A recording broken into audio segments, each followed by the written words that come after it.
வேலைக்காக ஜெபம், வீடு கட்டுறதுக்காக ஜெபம், ஆமென், குழந்தைக்காக ஜெபம், எத்தனையோ ஜெபம். ஹல்லேலூயா, ஆமென். யாராவது கிருபைக்காக ஜெபம் பண்ணு, கிருபைக்காக காத்துரு அப்படின்னு ஒரு பிரசங்கியாரு ஆலையில யூடியூப்ல சொல்றாங்கன்னா, சங்கீதத்தின் புத்தகம் 30ஆம் சங்கீதத்துக்கு வாங்க. ஆமென். அங்கே காலை சங்கீதக்காரன் சொல்லுகிறான், நான் கிருபைக்காக ஹல்லேலூயா நான் காத்திருக்கிறேன். ஆமென். 33ஆம் சங்கீதம் 33ஆம் சங்கீதம் 18வது வசனத்தை எடுத்து வாசிங்க. நமக்கு பயந்து நமது கிருபைக்கு காத்திருக்கிறவர்களின் ஆத்துமாக்களை மரணத்தில் விலக்கி விடுவிக்கவும். வாசிங்க. பஞ்சத்தில் அவர்களை உயிரோடு காக்கவும் கர்த்தருடைய கண் அவர்கள் மேல் நோக்கமாக இருக்கிறது. நம்முடைய ஆத்துமா கர்த்தருக்கு காத்திருக்கிறது.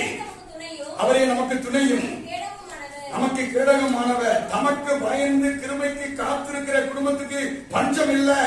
நமக்கு பயந்து கிருபைக்கு காத்திருக்கிற குடும்பத்தின் மேல் கர்த்தருடைய கண்கள் வைக்கப்பட்டிருக்கும். நமக்கு பயந்து அவருடைய கிருபைக்கு காத்திருக்கிற ஆத்துமாக்கு கர்த்தர் துணையும் அவர் கேடகமாக இருக்கிறார்.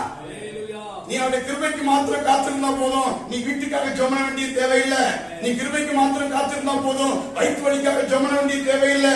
நீ கிருபைக்காக காத்திருந்தா போதும், ஹல்லேலூயா, கற்பத்தின் கனிக்காக ஜெபம் பண்ண வேண்டிய தேவையில்லை. தனித்தனியா நீ ஜெபம் பண்ண வேண்டிய தேவையில்லை. கர்த்தருடைய கிருபைக்காக காத்திரு, கிருபைக்காக காத்திரு. ஓ அழியாத அவருடைய அவர் மேல் அன்புள்ளவனாக இரு. ஹல்லேலூயா, கூடி தேவனை ஆராதித்து அநேகருடைய சோத்திரத்தினால கிருபையை பெற்றுக்கொள். ஆலை ஜெபக்குழுல வந்து ஆண்டவரை சொந்தரித்து ஆண்டவருடைய சமூகத்தில் கிருபாசன தண்டையில கிட்டி சேர்ந்து கிருபைக்கு காத்திருந்து கிருபையை பெற்றுக்கொள். இயேசு கிறிஸ்துவின் கிருபையில வளருங்க. சபை கிருபையில வளரணும். விசுவாச பிள்ளைகள் கிருபையில வளரணும். ஒரே ஒரு வசனத்தை காண்பித்துக் கொடுக்கிறேன். 2 தீமோத்தேயு 2ஆம் அதிகாரம் 1ஆம் வசனம். குமாரனாகிய தீமோத்தேயே பவுல் உதவி ஊழியக்காரனுக்காக சொல்கிறார். வாசிங்க.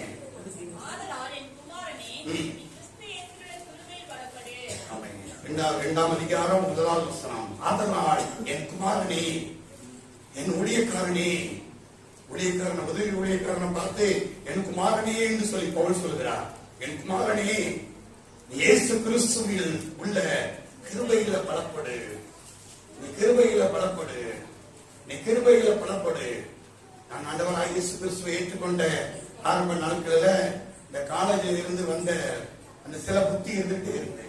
ஒரு நாளைக்கு ஒரு 150 தண்டால், ஒரு நாளைக்கு 300 கரலகட்டை, ஹல்லேலூயா, இன்னும் ஒரு 500 ஸ்கிப்பிங், இப்படி நிறைய காரியங்கள் சரீரத்துக்கு அடுத்த காரியங்கள்ல செஞ்சுக்கிட்டே இருப்பேன். 1 மணி நேரம் இதற்காக நான் நேரத்தை செலவழிப்பேன். ஒரு நாள் இந்த வசனத்தை நான் படித்தேன். என் குமாரனே, நீ கிறிஸ்து இயேசுவில் உள்ள கிருபையில பலப்படு. என்னுடைய ஊழியக்காரர்களுக்கு சொல்லிக் கொடுத்தேன். நீ தண்டால பலப்படாத, கரலகட்டையில பலப்படாத. ஆமே, ஆளை டாக்டர் சொல்லுவான், வாக்கிங் போ, பலப்படு. அதை கிருபையில பலப்படு.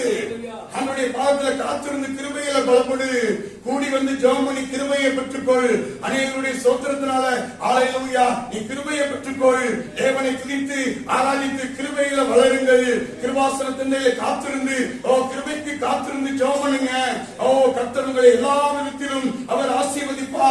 உயரமான ஸ்தலங்கள்ல நடக்க பண்ணுவா. ஆபிரகாமின் ஆசீர்வாதத்தை உனக்கு அருளி செய்வா. இம்மையிலும் மறுமையிலும் உன்னை பாக்கியவானாக வைப்பா.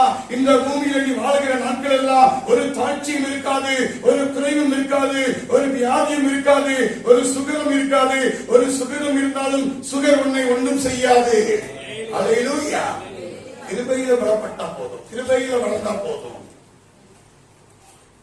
தேவச்சனமே, இந்த புதிய வருஷத்துல உங்களை சந்தித்து நான் சொல்லுகிற முதல் செய்தி, இயேசு கிறிஸ்துவில் உள்ள கிருபையில வளருங்கள்.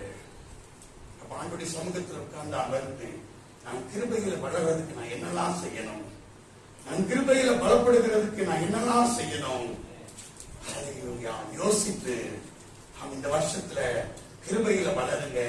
கர்த்தர் உங்களை எல்லா விதத்திலும் வளர்ச்சி அடைய செய்வார், எல்லா விதத்திலும் ஆசீர்வதிப்பார். 2வது பகுதியாகிய அவரை அறிகிற அறிவில வளருங்கள். இயேசு கிறிஸ்துவை அறிகிற அறிவில வளருங்கள். அவன் 1 தீமோத்தேயு 2ஆம் அதிகாரம் 1 தீமோத்தேயு 2ஆம் அதிகாரம் 4ஆம் வசனத்தை ஒருவர் எடுத்து வாசிக்கலாம். எல்லா மனுஷரும் ரட்சிக்கப்படவும் சத்தியத்தை அறிகிற அறிவை அடையவும் அவர் சித்தமுள்ளவராக இருக்கிறார். மறுபடியும் வாசிமா. எல்லா மனுஷரும் ரட்சிக்கப்படவும் சத்தியத்தை அறிகிற அறிவை அடையவும் அவர் சித்தமுள்ளவராக இருக்கிறார். ஆமென். இயேசு கிறிஸ்துவை அறிகிற அறிவில ஆமென் நீங்கள் வளருங்கள். என்ன எந்த காரியத்தில் நீங்க வளரணும்? சத்தியத்தை அறிகிற அறிவில நீங்கள் வளர வேண்டும். கிருபையில வளர வேண்டும் என்று சொல்லிட்டு அவரை அறிகிற அறிவில வளர வேண்டும். சத்தியத்தை அறிகிற அறிவில வளர வேண்டும். என்ன பார்த்து ஒரு பாஸ்டர் கேட்டாரு, பாஸ்டர் நீங்க பெந்தைகோஸ்தான் கேட்டாரு. இல்ல நான் பெந்தைகோஸ்து இல்ல, பெந்தைகோஸ்தும் இல்ல, பெந்தைகோஸ்தும் இல்ல, முட்டைகோசும் இல்ல. என்ன பாஸ்டர் நீங்க சிஎஸ்ஐயா அப்படின்னு கேட்டார். சிஎஸ்ஐ இல்லை. ஆர்சியா என்று கேட்டார். ஆர்சி இல்லை. லுத்தரன் சபையா என்று கேட்டார். அவருக்கு தூக்கி வாரி போட்டு இவர் என்னப்பா அதோடத்திலிருந்து புதுசா வந்திருக்கிறாரு. புதிய சுலைமான் சொல்லி கேட்டார். யெகோவா விட்னஸ் சொல்லி கேட்டார். இல்லவே இல்லை. நான் பெந்தேகோஸ்துக்காரன் இல்லவே இல்லை அடிச்சு சொன்னேன். ஒரு மாதிரி பிடிச்சாரு. நீ சொல்றாரு அப்பா உங்க ஊழியத்துக்கு பேர் என்னன்னு சொல்லி கேட்டாரு. நான் சொன்னேன் யெகோவா ஈரே மிஷனரி ஸ்தாபனத்தின் மூலமாய் நடத்தப்படுகிற யெகோவா ஈரே பெந்தேகோஸ்தே அனுபவ சபை. பெந்தேகோஸ்து என்கிற ஒரு காரியம் ஹல்லேலூயா பைபிள்ல இல்லவே இல்லை. பெந்தேகோஸ்து நல்ல பரிசுத்த ஆவியானவர் ஊற்றப்பட்டதனால பெந்தேகோஸ்து சபை ஆயிட்டார். நம்ம சபையில பரிசுத்த ஆவியானவர் இல்லையா? அப்ப நம்ம பெந்தேகோஸ்து காரன் இல்லையா? நான் பெந்தேகோஸ்து காரனாக மாற விரும்பலை. நான் பெந்தேகோஸ்தின் அனுபவத்தை உடையவனாக நான் மாற விரும்புகிறேன். ஹல்லேலூயா. நான் பெந்தேகோஸ்துக்காரனாக இருந்தா மீசையை வலிச்சுட்டு மொட்டை அடிச்சுட்டு ஒயிட் அண்ட் ஒயிட் போட்டு காலையில சட்டை வச்சுட்டு இப்படிப்பட்ட சட்டையெல்லாம் போட முடியாது. ஹல்லேலூயா. நான் என்ன செய்ய முடியாது? பலிபீடத்துல நிற்க முடியாது. நான் பெந்தேகோஸ்துக்காரன் இல்லவே இல்லை. நான் பெந்தேகோஸ்து அனுபவத்தை உடைய ஊழியக்காரன், பெந்தேகோஸ்தின் அனுபவ சபை என்று சொல்லி சொன்ன பொழுது எங்கேயா சத்தியத்தில் இருந்தது? எங்கேயா வேதத்துல இருக்கிறது? நீ சும்மா அது இது சொல்லிட்டு இருக்கிறியா? எங்க வாங்க அப்போஸ்தலர் நடவடிக்கைகள் 2ஆம் அதிகாரம். அப்போஸ்தலர் நடவடிக்கைகள் 2ஆம் அதிகாரம். மேல்வித்தரையில் பரிசுத்த ஆவியானவர் ஊற்றப்பட்ட பொழுது பேதுரு எழுந்து முதல் பிரசங்கத்தை செய்கிறான். ஹல்லேலூயா.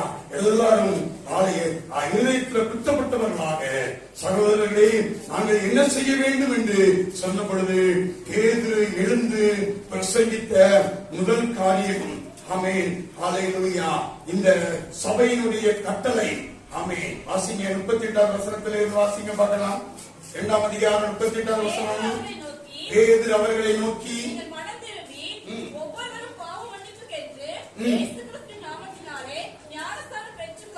மனம் திரும்பி இயேசு கிறிஸ்துவின் நாமத்தினாலே ஞானஸ்நானம் பெற்றுக் கொள்ளுங்கள்.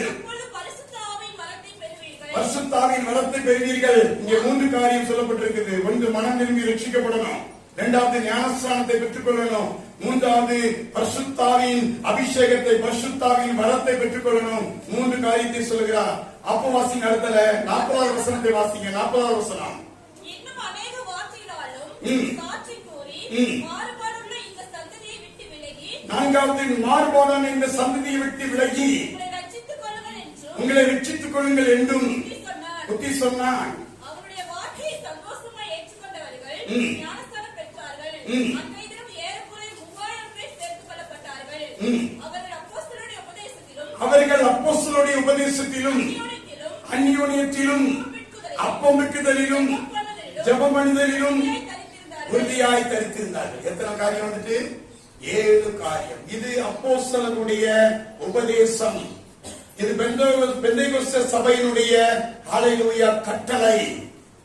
நாங்க இந்த 7 ஹல்லேலூயா காரியத்தை தான் பேதுருவினுடைய முதல் பிரசங்கத்தினுடைய இந்த 7 காரியத்தை தான் எங்கள் சபையில நாங்கள் அடிப்படை சத்தியமாக வைத்து ஆண்டவருடைய ஊழியத்தை நிறைவேற்றிக் கொண்டு வருகிறோம். நான் பெந்தேகோஸ்து காரியம் கிடையாது. ஹல்லேலூயா பெந்தேகோஸ்தின் அனுபவத்தை உடைய சபை, உள்ளான யூதனை யூதன், வெளியான யூதன் யூதன் அல்ல. உள்ளான பரிசுத்தமே பரிசுத்தம். தேவன் ஹalleluya அவன் மனுஷன முகத்தை பார்க்கிறான், தேவன் உள்ளத்தை செய்கிறார் பார்க்கிறார். எனக்குள்ள பெந்தேகோஸ்தின் அனுபவம் இருக்கிறா என்று சொல்லி பார்க்கிறாரே ஒழிய, நான் கலர் சட்டை போட்டிருக்கிறேனா, நான் நகை போட்டிருக்கிறேனா, நான் மீச வச்சிருக்கிறேனா, அதை நான் டை அடிச்சிருக்கிறேனா என்று செய்யறதில்லை. ஆண்டவர் பார்க்கறது இல்ல. அப்படி சொன்ன உடனே அந்த பெந்தேகோஸ்துக்காரங்க எல்லாம் ஒரே ஓட்டமா ஓடிக்கிட்டாங்க. ரட்சிக்கப்பட்டிருக்கிறியா, ஞானஸ்நானம் எடுத்திருக்கிறியா, மூலிகை ஞானஸ்நானம் எடுத்திருக்கிறியா, அபிஷேகத்தை பெற்றிருக்கிறியா, மாறுபாடான சந்ததியை விட்டு விலகி இருக்கிறியா, அப்போஸ்தல உபதேசத்துல இருக்கிறியா, அன்னுடைய ஐக்கியத்தில் இருக்கிறியா, ஹalleluya இன்னும் அப்பமுக்குதல் ஜெபம் பண்ணுதல நீ உறுதியாக இருக்கிறியா. இந்த 7 காரியம்தான் சத்தியத்தை ஹalleluya பரிசுத்த வேதம் சொல்லுகிறது. சத்தியத்தை அறிகிற வளரணும். வீணான கட்டுக்கதைகளுக்கு, வீணான காரியங்களுக்கு இடம் கொடுக்க கூடாது. வீணான காரியங்களுக்கு இடம் கொடுக்க கூடாது. ஹalleluya தவறான உபதேசங்களுக்கு இடம் கொடுக்க கூடாது. இதுக்கு அதிகமாக நீங்கள் வளர வேண்டும் என்று விரும்பினால் எபிரேயர் நிருபம் 6ஆம் அதிகாரத்துக்கு வாங்க. எபிரேயர் நிருபம் 6ஆம் அதிகாரத்துல அங்கே தெளிவாக சொல்லப்பட்டிருக்கிறது. அதுல நீங்கள் வளரும்படி நான் உங்களை அன்போடு கேட்டுக் கொள்கிறேன். ஆமென். 6ஆம் அதிகாரம் 1-2 வசனங்களை வாசிங்க.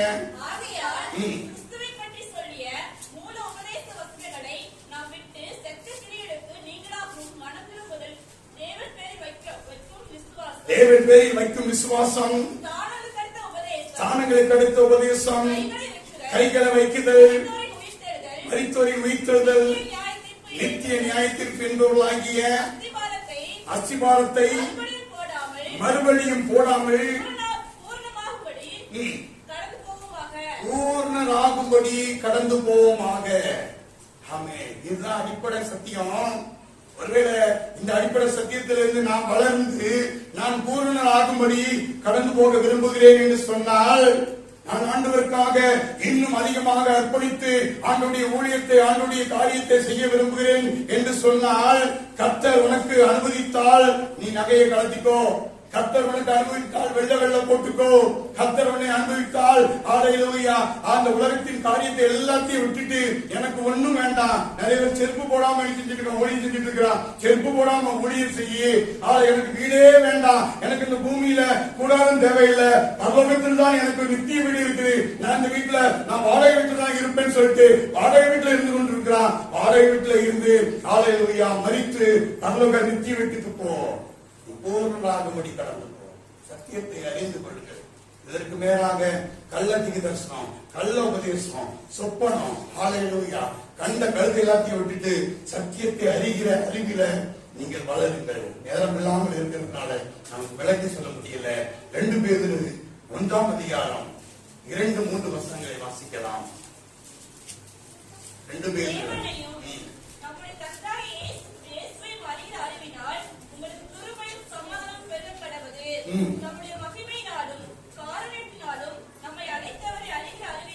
அழைத்தவரை அறிகிற அறிவினாலே ஜீவனுக்கும் தேவ பக்திக்கும் வேண்டிய யாவற்றையும் அவருடைய திவ்ய வல்லமையானது நமக்கு தந்தருளுகிறதும் அன்றி. இங்க பாருங்க, நாம் இயேசுவை அறிகிற அறிவினாலே கிருபையும் சமாதானமும் உண்டாயிருப்பதாக. அவரை அறிகிற அறிவு உங்களுக்கு கிருபையும் சமாதானத்தை கொண்டு வரும். அவரை அறிகிற அறிவு பரிசுத்தாவினால் உண்டாகிற சந்தோஷம், சமாதானம் உடைய வாழ்க்கையில பெருகும். ஆமென். நம்மை அழைத்தவரை அறிகிற அறிவினால் ஜீவனுக்கு வேண்டிய யாவற்றையும் பிரித்து படிக்கிறேன். நம்மை அழைத்தவரை அறிகிற அறிவினால் ஜீவனுக்கு வேண்டிய யாவற்றையும், தெய்வ பக்திக்கு வேண்டிய யாவற்றையும் அவருடைய திவ்ய வல்லமை தந்தருளுகிறது. ஆமென். கர்த்தரை அழைத்திருக்கிறார், கர்த்தரை தெரிந்து கொண்டிருக்கிறார், கர்த்தர் தான் என்னை கரம் பிடித்திருக்கிறார், கர்த்தர் தான் என்னை அழைத்துக் கொண்டு வந்தார். ஆமென். காடு மேடாக அலைந்து திரிந்து கொண்டேன், இயேசுவை அறியாமல் ஜீவித்தேன், பாவத்தை தண்ணீரை போல குடித்துக் கொண்டு இருந்தேன், உலகத்தோடு ஒரு பனியை போல நான் வாழ்ந்து கொண்டிருந்தேன். இயேசு என்னை தெரிந்து கொண்டு என்னை ரத்தத்தினாலே கழுவி என்னை அழைத்தது உண்மை, என்னை தெரிந்து கொண்டது உண்மை, என்னை ஊழியத்துக்கு தெரிந்து கொண்டது உண்மை, என்னை அழைத்தது உண்மை என்று சொல்லி அவரை அறிகிற அறிவு உனக்குள்ளே வந்துவிட்டால் போதும். எல்லா சூழலிலும் கர்த்தரை நடத்துவார் என்கிற ஒரு மனநிறைவு உண்டாயிருக்கும். இங்கே சொல்லப்பட்டிருக்கிறது, ஜீவனுக்கு வேண்டிய யாவற்றையும் தெய்வ பக்திக்கு வேண்டிய யாவற்றையும் ஆண்டவர் அவருடைய திவ்ய வல்லமை நமக்கு தந்தருளும். ஆண்டவர் அழைத்த பிள்ளைகளை ஒரு நாளும் அவர் நடுவோட்டில் விட்டு விடுவதில்லை. அழைத்த ஊழியர்களை ஒரு நாளும் ஒட்டாண்டியாக விட்டு விடுவதில்லை. தெரிந்து கொள்ளப்பட்ட ஆண்டவருடைய பிள்ளைகளை ஆண்டவர் கைவிடுவதில்லை. அழைக்கப்பட்ட ஆண்டவருடைய தாசர்களை ஆண்டவர் ஒரு நாளும் நட்டாத்துல அவர் விட்டு விடுவதில்லை. அழைத்தவரை அறிகிற அறிவு இருக்கும் என்று சொன்னார். தெரிந்து கொள்ளப்பட்டவரை அறிகிற அறிவு உனக்கு இருக்கும் என்று சொன்னார். ஆண்டவரை குறித்து ஒரு நாளும் நீ புலம்ப மாட்டாய். எனக்கு அது கிடைக்கல இது கிடைக்கல என்று சொல்லி நீ ஒரு நாளும் வாய்த்திருந்து அதை குறை சொல்ல மாட்டாய். ஆண்டவரின் ஜெபத்தை கேட்கவில்லை என்று சொல்லி ஒரு நாளும் நீ கண்ணீர் விட மாட்டாய். ஹல்லேலூயா.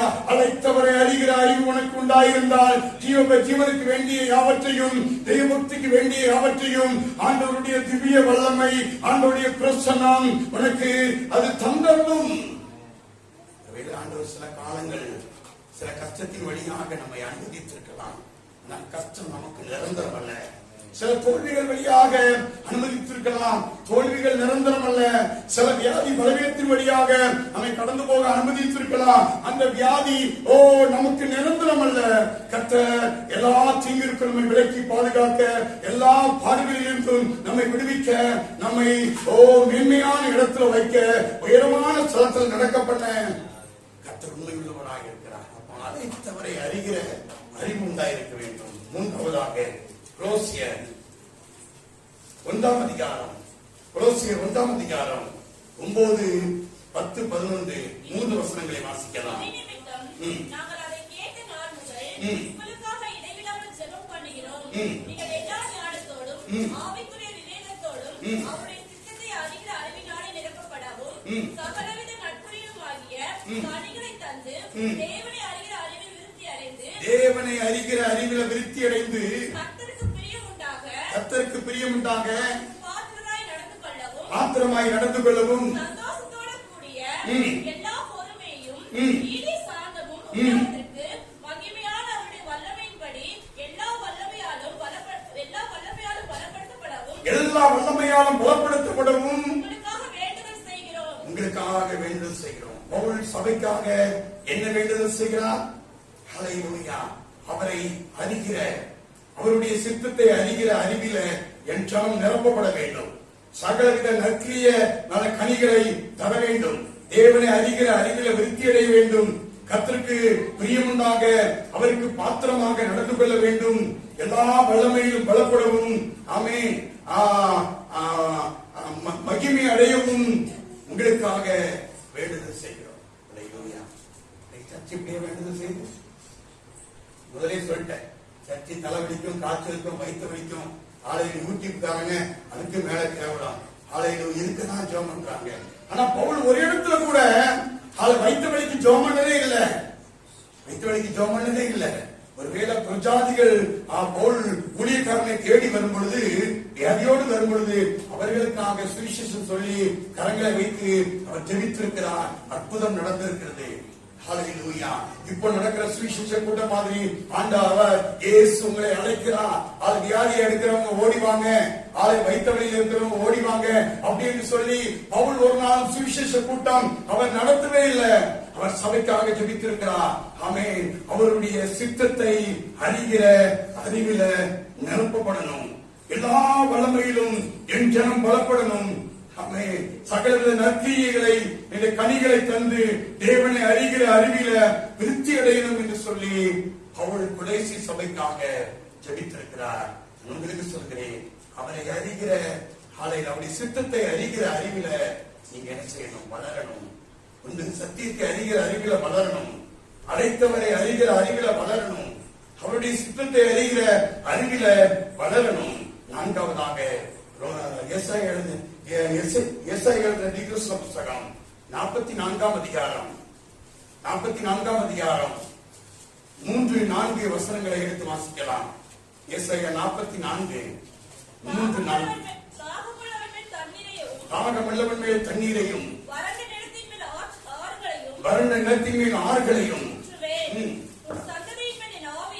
உன் சந்ததியின் மேல் என் ஆவியையும் சந்தானத்தின் மேல் என் ஆசீர்வாதத்தை ஊற்றுவேன். அதனால் அவர்கள் புள்ளின் நடுவே நீர்க்காலின் ஓரத்தில் உள்ள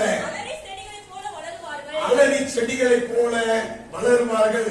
3வது வசனத்தை கொஞ்சம் கவனிங்க. தாகமுள்ளவன் மேல் தண்ணீரையும் வறண்ட நிலத்தின் மேல் ஆறுகளையும் ஊற்றுவேன். உன் சந்ததியின் மேல் ஆவியையும் உன் சந்தானத்தின் மேல் ஆசீர்வாதத்தையும் ஊற்றுவேன். நீங்க நீர்க்கால்களின் ஓரங்களில் அலரி செடிகளைப் போல ஆமென் வளர்வீர்கள். ஒரு சந்ததியின் மேல் ஒரு குடும்பத்தின் மேல் ஆவியானவர் ஊற்றப்பட்டால் மாத்திரமே அந்த குடும்பத்தின் மேல் ஆசீர்வாதம் ஊற்றப்படும். சுவாசிக்கிறவர்கள் சொல்லுங்க பார்க்கலாம். நீதிமானுடைய சிரசின் மேல் ஆசீர்வாதம் தங்கும். முதலாவது ஆவியானவர் உன்னை நிரப்புவார். முதலாவது ஆவியானவர் உன்னை ஊற்றுவார். ஆவியானவரால் நீ ஊற்றப்படுவாய். இரண்டாவது உனக்கு ஆசீர்வாதம் ஊற்றப்படும். ஆவியானவர் இல்லாமல் ஆசீர்வாதம் இல்லை. ஆவியானவர் இல்லாமல் அற்புதம் இல்லை. ஆவியானவர் இல்லாமல் விடுதலை இல்லை. இதுக்கு நம்ம பாரம்பரிய கிறிஸ்தவர்களை ஆவியம் இல்ல அனலும் இல்லைன்னு சொல்லிட்டு இருக்கிறோம். அங்க ஆவியானவர் இல்ல. அங்க எல்லா பிரசங்கத்திலும் கடவுள் கடவுள் அப்படின்னு சொல்லுகிறான். ஐயர்ல இருந்து பிஷப் வர எல்லாரும் சொல்றான் கடவுள் கடவுள் என்று சொல்லுகிறான். கர்த்தர் என்று கூட சொல்லல. இயேசு என்கிற சொல்கிற வார்த்தையே இல்ல. கடவுள் கடவுள் என்று சொல்லுகிறான். ஏதோ தூய ஆவியானவர் என்று கடைசியாக சொல்கிறார்கள். ஆவியானவர் இல்லாமல் ஆவியானவர் உண்மையில் ஊற்றப்படாமல் உண்மையில் ஆசீர்வாதம் ஊற்றப்படாது. இந்த ஆவியானவரை அறிவில நீங்கள் வளர்வீர்கள் என்று சொன்னால் ஹல்லேலூயா உங்களுடைய ஆசீர்வாதத்திலும் நீங்கள் அலரி செடிகளைப் போல நீங்கள் வளர்வீர்கள். ஆண்டவருடைய கிருபையில வளர்வீர்கள். எசேக்கியேல் எழுதின தீர்க்கதரிசன புத்தகம் 47ஆம் அதிகாரம். எசேக்கியேல் எழுதின தீர்க்கதரிசன புத்தகம் 47ஆம் அதிகாரம். அந்த அதிகாரத்துல ஆவியானவரை குறித்து ரொம்ப தெளிவாக இங்கே சொல்லப்பட்டிருக்கிறது. ஒரு சில வசனங்களை மாத்திரம் வேகமாக வாசிக்கலாம். எசேக்கியேல் 47ஆம் அதிகாரம். ஆமென். இந்த 12வது வசனத்திலிருந்து வாசிக்கலாம் பாருங்க.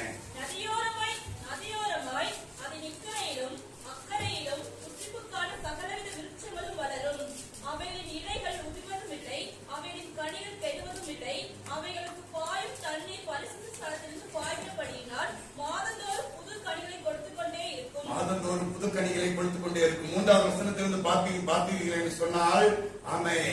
என்னை தண்ணீரிலே கடந்து போக பண்ணினார். தண்ணீர் கணுக்கால் அளவாய் இருந்தது.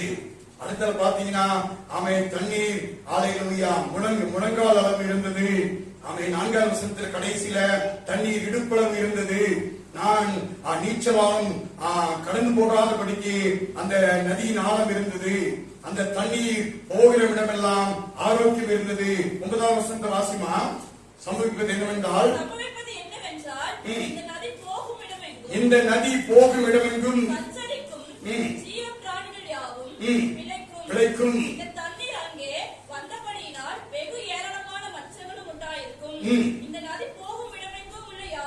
இந்த நதி போகும் இடமுள்ள யாவும் ஆரோக்கியப்பட்டு பிழைக்கும். இது பரிசுத்த ஆவியானவரை குறித்து சொல்லப்பட்டிருக்கிற ஒரு அதிகாரம்.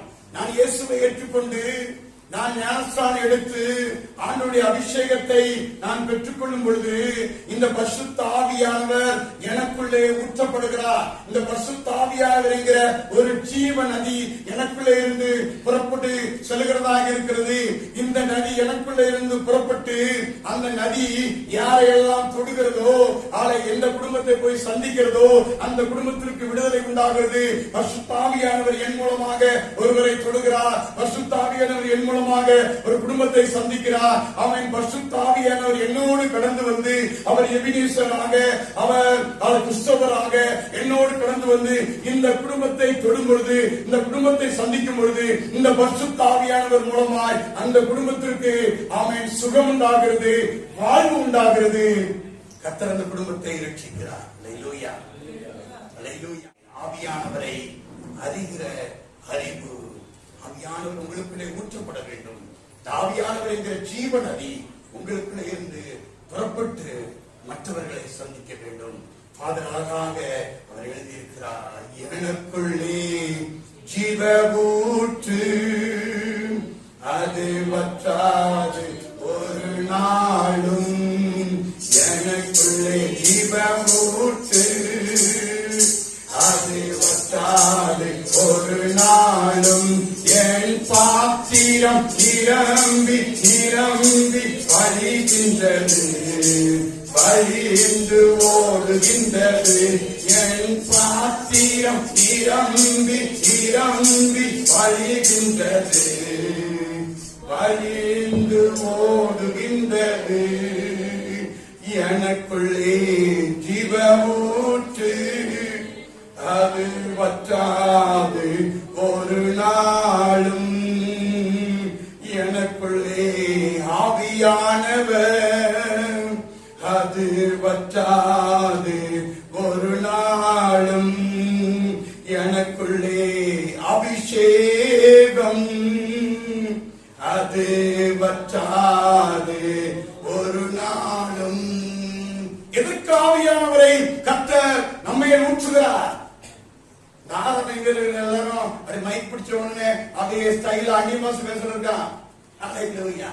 எனக்கு அந்நிய பாஷை இருக்கு அப்படின்னு சொல்லிட்டு ஊரெல்லாம் காமிக்கிறதுக்கா அபிஷேகத்தை ஆண்டவர் ஊற்றுறாரு? உனக்குள்ளே ஆவியானவரை ஊற்றி உன் மூலமாக வேலை செய்கிற இடத்துல இருக்கிற ஜனத்தை சந்திக்கும்படியாக உனக்குள்ளே ஆவியானவரை ஊற்றி உலகமெங்கிலும் சுவிசேஷம் சொல்லும்படியாக ஆவியானவர் எனக்குள்ளே ஊற்றப்பட்டு வரங்களினாலும் கனிகளினாலும் என்னை நிரப்பி என் மூலமாக அற்புதங்களை அடையாளங்களை செய்யும்படியாக ஆவியானவர் எனக்குள்ளே ஊற்றப்படுகிறார். ஏதோ வறுமையா ரெண்டு அந்நிய பாஷை மைக்கில் பேசிட்டு போறதுக்கு அல்ல. எனக்கு இந்த அபிஷேகம் இந்த ஆராதனை வீரர்களை கண்டாலே குடல்லாம் எரியும். அவன் இங்க பரலோகத்திலிருந்து வந்த மாதிரி மைக்க பிடிச்ச உடனே அந்நிய பாஷை வரும். மைக்க பிடிச்ச உடனே அந்நிய பாஷை வரும். அந்நிய பாஷை பேசுறது நல்லதுதான். ஒரு ரூம்ல உட்கார்ந்து பேசுங்க, உங்களை உட்கார்ந்து பேசுங்க, ஆவி நிறைந்து பேசுங்க. ஆவியானவரை அறிகிற அறிவில நீங்க வளர வேண்டும். சத்தியத்தை அறிகிற அறிவில வளர வேண்டும். தேவ சித்தத்தை அறிகிற அறிவில வளர வேண்டும். ஆலயங்களுடைய கிருபையில நீங்க வளர வேண்டும். ஒன்றே மாத்திரம் சொல்லி நான் வேகமாக முடிக்க விரும்புகிறேன். பிலிப்பியருக்கு வாங்க, பிலிப்பியர் நிருபத்துக்கு வாங்க. அவை 3ஆம் அதிகாரம் 8வது வசனத்தையும் அவை 3ஆம் அதிகாரம் 10வது வசனத்தையும் எடுத்து வாசிக்கலாம்.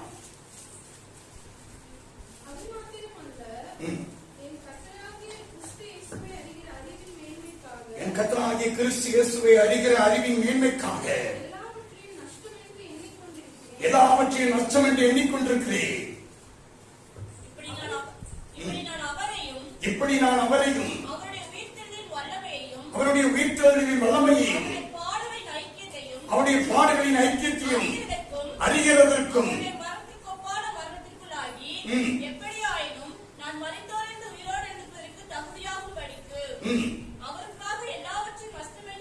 அவருக்காக எல்லாவற்றையும் நஷ்டம் என்று விட்டேன், குப்பையுமாக எண்ணுகிறேன். ஆமென். என் கர்த்தராகிய இயேசு கிறிஸ்துவை அறிகிற அறிவின் மேன்மைக்காக எல்லாவற்றையும் நஷ்டம் என்று விட்டேன். நான் அவரை அறிகிற ஹல்லேலூயா அவரை அறிகிற அறிவுக்காக அவருடைய உயிர்த்தெழுதலின் வல்லமையை அறிவதற்காக பாடுகளின் ஐக்கியத்தை அறிவதற்காக எல்லாவற்றையும் நஷ்டம் என்று விட்டேன், எல்லாவற்றையும் குப்பையும் என்று எண்ணுகிறேன். அப்படின்னா பவுல் ஒட்டாண்டியா ரோட்ல இருப்பாரா? ஹல்லேலூயா. அவருக்காக எல்லாத்தையும் நஷ்டம் என்று விட்டேன். நீங்கள் 1 கொரிந்தியர் 1:25 நீங்க பார்ப்பீர்கள் என்று சொன்னார். தேவனுடைய பைத்தியம் மனுஷனுடைய ஞானத்திலும் அதிகம், தேவனுடைய பலவீனம் மனுஷனுடைய பலவீனத்திலும் அதிகம். இயேசு கிறிஸ்துகிற அறிவை அறிகிற அறிவுக்காக எல்லாவற்றையும் நஷ்டம் என்று எண்ணுகிறேன் என்று பவுல் இங்கே நஷ்டம் என்று விடுகிறான். மனுஷனுடைய ஐஸ்வர்யத்திலும் மனுஷனுடைய ஆசீர்வாதத்திலும் மிகவும் அதிகமான ஆசீர்வாதம் அவருக்காக எல்லாவற்றையும் நஷ்டம் என்று விடுகிறது. நான் சொல்கிறது உங்களுக்கு புரியும் என்று நினைக்கிறேன். கர்த்தருக்காக ஹல்லேலூயா உன்னை அர்ப்பணிக்கும் பொழுது, கர்த்தருக்காக உன்னை தத்தம் செய்யும் பொழுது கர்த்தர் உன் மூலமாக அவர் மகிமைப்படுகிறவராக இருக்கிறார்.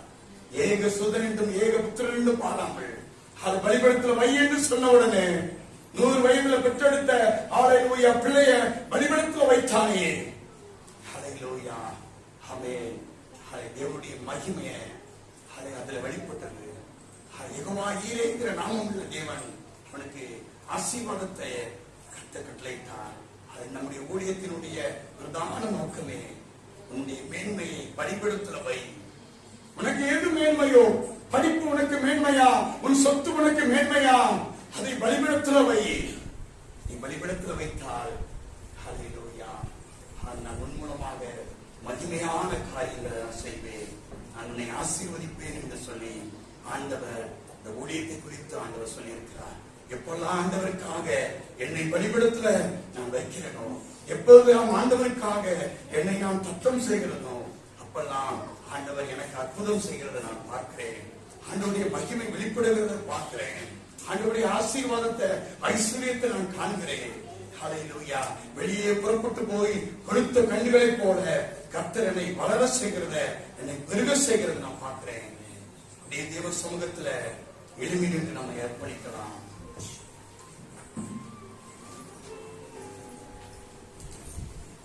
அருமையான தேவஜனமே, இந்த புதிய வருஷத்துல என்னுடைய வாழ்க்கையில நன்மையும் கிருபையும் தொடர வேண்டும் என்று சொன்னார். கர்த்தருடைய ஆசீர்வாதம் உங்கள் மேல் எண்ணெயில் பெருக வேண்டும் என்று சொன்னார். கர்த்தராகிய இயேசு கிறிஸ்துவில் உள்ள கிருபையில் வளருங்கள், அவரை அறிகிற அறிவில வளருங்கள். கிருபையில் வளருவது எப்படி? அவை கூடி கூடி வந்து தேவனை ஆராதியுங்கள், கூடி கூடி வந்து தேவ சமூகத்துல ஜெபம் பண்ணுங்கள். ஆமென். ஹல்லேலூயா. கிருபைக்காக காத்திருங்கள், கிருபையில பலப்படுங்கள். அவரை அறிகிற அறிவினால நீங்கள் வளர வேண்டும். சத்தியத்தை அறிகிற அறிவில வளர வேண்டும். அவருடைய சித்தத்தை அறிகிற அறிவில வளர வேண்டும். அழைத்தவரை குறித்த நல்ல அறிவு இருக்க வேண்டும். ஆவியானவரை குறித்து நல்ல அறிவு இருக்க வேண்டும். ஆவியானவர் எதற்காக என்னை ஊற்றப்படுகிறார்? ஆவியானவர் எதற்காக என்னை அபிஷேகம் பண்ணுகிறார்? ஆவியானவரை அறிகிற அறிவு உனக்குள்ளாக இருக்க வேண்டும். அவள் சொன்னது போல கர்த்தரை அறிகிற அறிவுக்காக எல்லாவற்றையும் பலிபீடத்தில் நஷ்டம் என்று வைக்கிறேன், குப்பையை வேண்டி எழுகிறேன். அவருடைய உயிர்த்தெழுந்த சாயல்ல, அவருடைய பார்வையில் ஐக்கியத்துல நான் பங்கு கொள்ளும்படி எல்லையும் எல்லாவற்றையும் குப்பை என்று எண்ணுகிறேன், நஷ்டம் என்று விரும்புகிறேன். 100 வயதுல பெற்றெடுத்த ஏக சுதனை ஆண்டவர் பலிபீடத்தில் வைக்க சொல்லும் பொழுது அவரை நாம் பலிபீடத்தில் வைத்தான். உன்னுடைய மேன்மையை பலிபீடத்தில் வை. எது உனக்கு மேன்மையோ அதை பலிபீடத்தில் வை. ஏகமாகிய மிஷனரி ஸ்தாபனம் துவங்கப்பட்டது அப்படித்தான். நீ உன் மேன்மையை பலிபீடத்தில் நீ வைப்பாய் என்று சொன்னார். நான் உனக்கு யெகோவா ஈரையாக செயல்படுவேன் என்று ஆண்டவர் சொன்னார்.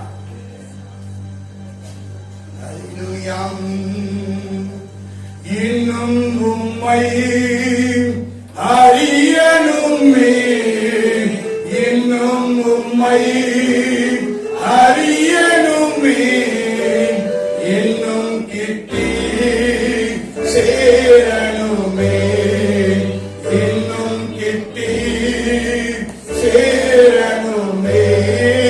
பிரசன்னம் பிரசன்னம் தேவ பிரசன்னம்.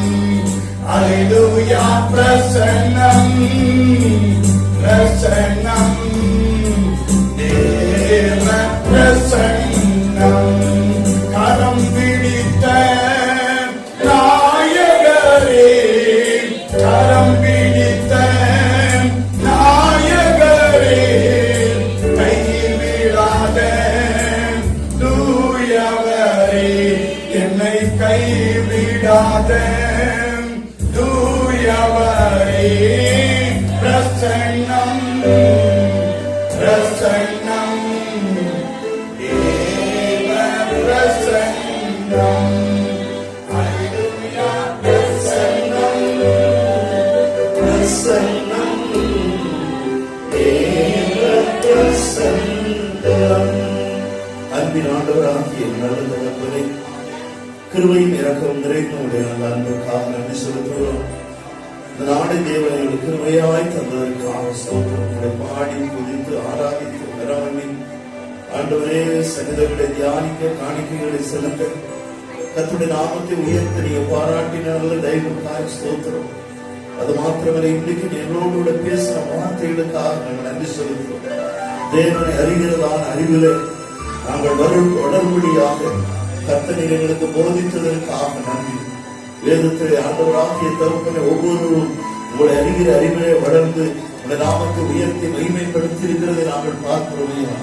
இன்னைக்கு இந்த திருச்சபை மக்கள் ஆண்டவரை ஒவ்வொரு நாளும் உங்களை அறிகிற அறிவிலே வளர்ந்து பெருகுவார்களாக, தேவனுக்காக நிற்பார்களாக, தேவ நாமத்தை ஆண்டவரே இந்த பகுதிகளிலே ஆண்டவரை ஸ்தோத்திரம் ஆண்டவரை பிரஸ்தாபிப்பார்களாக. எல்லா மக்களுக்கும் சாட்சியாய் நிற்க தேவன் ஆகிய கர்த்தர் தம் பிள்ளைகளுக்கு உதவும்படியாக நான் சொல்லிக்கிறேன். ஆண்டவர் ஆகிய இயேசு கிறிஸ்துவினுடைய மகிமையின் பிரசன்னம் தேவனுடைய ஆவி ஆண்டவரே தம் பிள்ளைகளை ஒவ்வொரு நாளும் நிரப்ப வேண்டுமா நாங்கள் சொல்லிக்கிறோம். குழந்தைகள், வாலிபர்கள், பெரியவர்கள், முதியவர்கள் எல்லாவரையும் கரங்களில் இருக்கிற நீங்க நல்ல தேவன், அற்புதங்களின் தேவன், அதிசயங்களின் தேவன், ஆச்சரியமான தெய்வமானவர். நம் பிள்ளைகளை நடத்துங்க, எல்லாவற்றிலும் நீங்க போதுமானவராக இருப்பார். இந்நாள் வரையிலும் காத்த தேவன் வரும் நாட்களில் நோய் பெறுவீர்கள். நாட்களில் வார்த்தைகளுக்காய், போதித்தைகள், போதனையாவுக்காய் ஸ்தோத்திரம், குடும்பத்திற்காய், ஸ்தாபனத்திற்காய் ஸ்தோத்திரம். ஆசீர்வதிக்கிறார். தேவனுடைய மகிமை ஆண்டவர் எங்கள் எல்லாவரும் தங்கியிருப்பதாக ஸ்தோத்திரம். கிருபை பெறுவீர்கள். இயேசு கிறிஸ்துவின் நாமத்தில் ஜெபிக்கிறோம் என் நல்ல பிதாவே, ஆமென். என் ஆத்துமாவே பரிசுத்த நாமத்தை ஸ்தோத்திரி. என் ஆத்துமாவே கர்த்தரை ஸ்தோத்திரி. அவர் செய்த சகல வாரங்களையும் மறவாதே. ஆமென். நம்முடைய கர்த்தராகிய இயேசு கிறிஸ்துவினுடைய கிருபையும் பிதாவாகிய தேவனுடைய அன்பும் பரிசுத்தாவின் ஐக்கியமும் சமாதானமும் சந்தோஷமும் சபையோடும் ஊழிய குடும்பத்தோடும் விசுவாச மக்களோடும் இன்றைக்கும் என்றைக்கும் சதா காலங்களிலும் நிலைத்திருப்பதாக. ஆமென், ஆமென். அல்லேலூயா. இயேசு கிறிஸ்துவில் உள்ள கிருபையில வளருங்கள், அவரை அறிகிற அறிவில வளருங்கள். கர்த்தருடைய நன்மையும் கிருபையும் உங்களுடைய வாழ்க்கையில தொடரும். இந்த பூமியில கர்த்தர் உங்களை பாக்கியவான்களாக வைப்பார்.